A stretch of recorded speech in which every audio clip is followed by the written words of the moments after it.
بسم الله الرحمن الرحيم.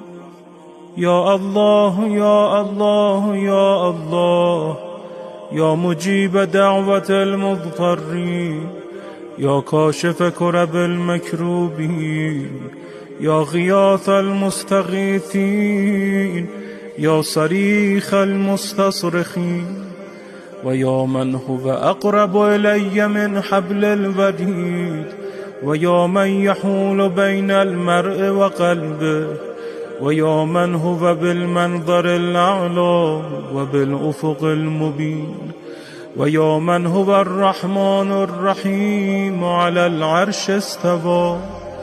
ويا من يعلم خائنة الأعين وما تخفي الصدور،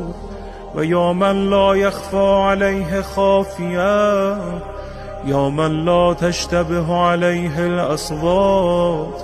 ويا من لا تغلطه الحاجات، ويا من لا يبرمه إلحاح الملحين.